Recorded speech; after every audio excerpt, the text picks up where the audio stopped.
Describe what you designed, because I think it's one of the real secrets of the last decade. I don't know if how widely known it really is, the breadth and depth of the PEPFAR program and what it's meant in different parts of the world. I think that's right. And as you said, it's the largest international health initiative in history for a single disease, which is still, every time I think about that, it's extraordinary. That's extraordinary. How much money? He called for $15 billion over 5 years. It wound up being $19 billion over 5 years. Now, to put that in context, that may not seem like a lot when you hear $1 trillion deficits, and so what's $18 billion over 5 years? At the time he announced the plan, the U.S. government was committing about $600 million a year to global HIV/AIDS. So he was calling for what wound up being $7 billion a year. So it was a radical shift. And we were about half of what was being contributed in the world as we are today. So there's basically nothing going out there at the time.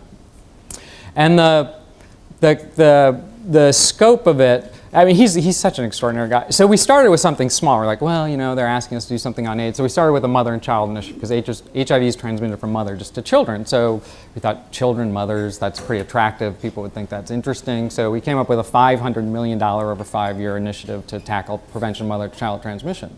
He approved it, thought it was really good, and then said, why don't you guys think big? We need to do, this isn't a mother, this isn't a 500, come back to me with something big. And those were his exact words, think big.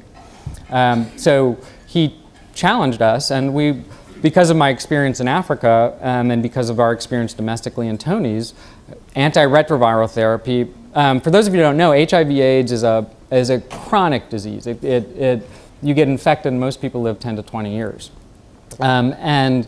Before drugs, but we now have drugs that we think will make it like diabetes or hypertension, that make it a long-term chronic disease, but it requires daily therapy. So this type of therapy at the time cost about $20,000 a year in the United States, but we could get it in Africa for about $500 because pharmaceutical companies were cutting their prices, or about $1,000, and then there were generic formulations coming about that we couldn't buy in the United States. And the president really wanted to treat people.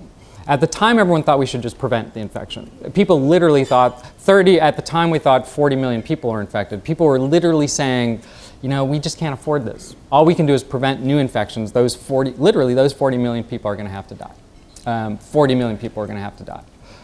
And he just wouldn't accept that.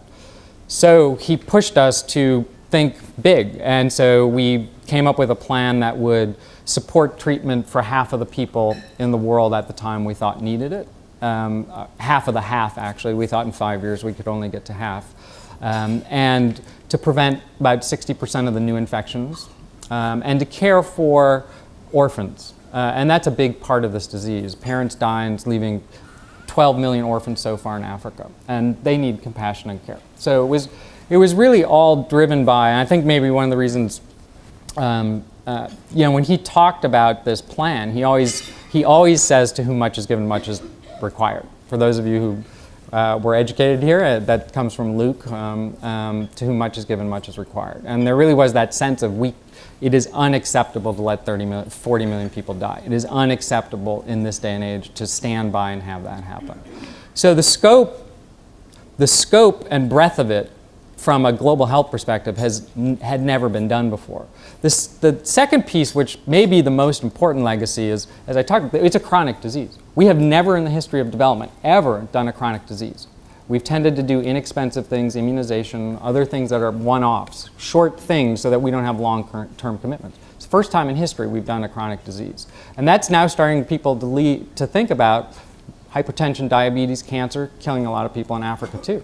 How do we deal with those chronic diseases now? So it's completely changed the mindset, not only towards how we deal with infectious diseases, but how we deal with health. And it really has changed the face of the world. There's no other way to put it.